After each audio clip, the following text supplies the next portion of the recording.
go to the 266 number on the phone. You're calling from a 266 number. Who's this? Where are you calling from?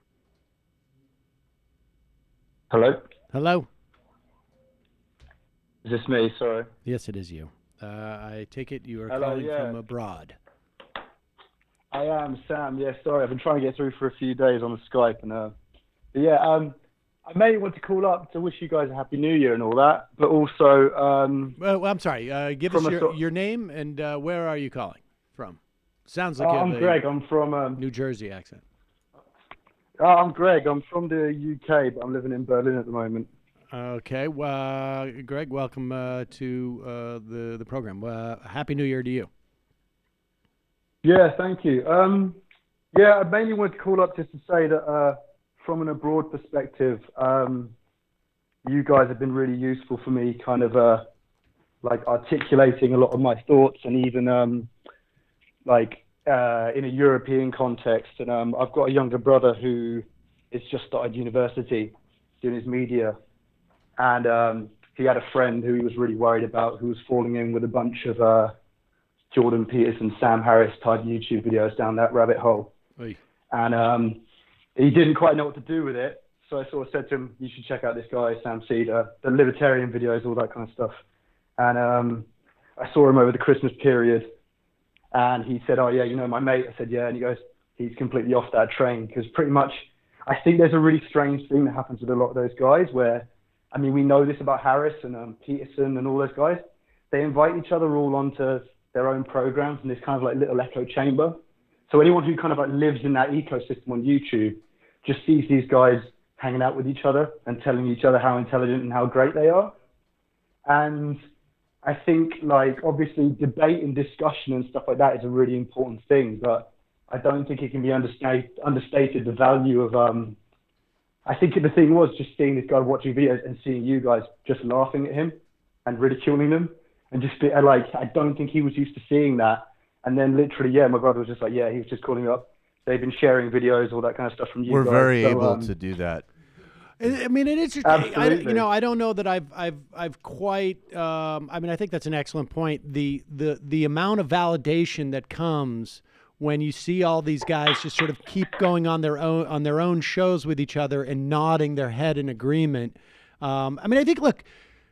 It is there are a lot of shows that I think insulate themselves, and that's the way that they protect themselves from criticism. And these guys sort of just expand the insulation a little bit bigger and make it look like they're actually open to conversations. But yeah, that's interesting. Hadn't occurred to me that dynamic. We want to talk about ideas. That's why we call it the jerk encirclement. The jerk encirclement. That's right. I think it's I think also as well, because obviously coming from the UK, I mean, I'm moving back to Britain, like hopefully in the next few months to do a master's and stuff.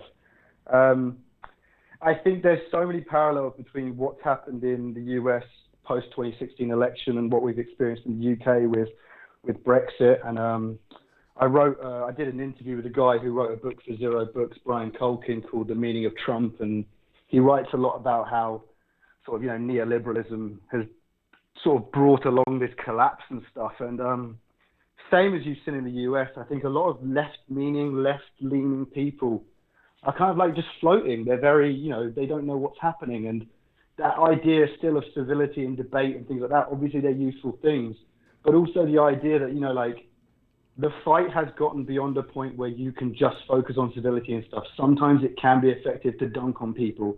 Sometimes it is effective to say, no, we draw the line here and focus our energy where we actually need it to be and stuff. I think, I don't know. Even what you guys were saying with the gentleman calling from Vietnam yesterday, I think, Michael, you were saying, over the next few years that we don't know what's happening, but something very serious and quite significant is happening with the left and liberalism right now.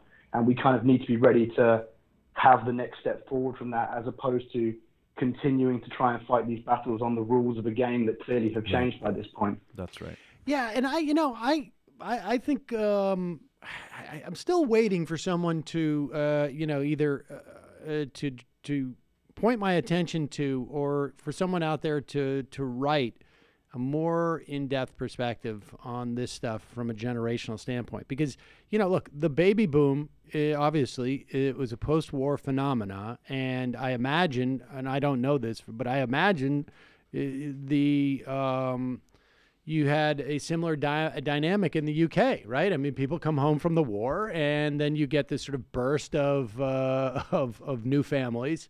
And I would imagine that the generational dynamics are not terribly different around the world.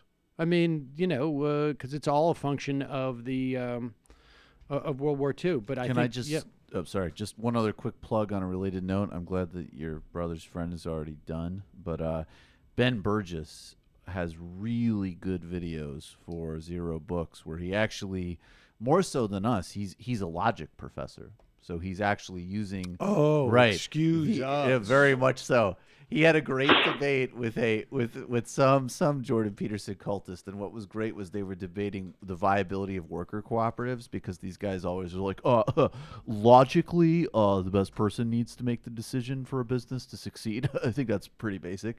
And Ben, in addition, is sort of explaining why that's a logical fallacy, which is interesting to me, to be honest. He also was like, well, we can talk about things like Mondragon and the workers' cooperatives in Cleveland and stuff. And they're just like, oh, no, you're getting too in the weeds.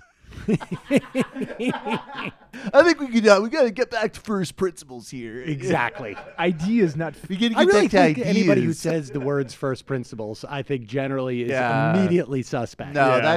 that's basically, I mean, like what I said just last training wheels. Yeah, it's like what I said last night too. It also starts to become like when you argue with a creationist and then you say like the fossil record, and they're like, well, Satan put that there, so I don't accept that as That's evidence. exactly my point. You might as well say, like, when you hear first principles, what you might as well hear is someone say, well, the Torah says something very Exactly. different. So, anyways, I don't know don't how we think get Yahweh would agree with you. appreciate the call.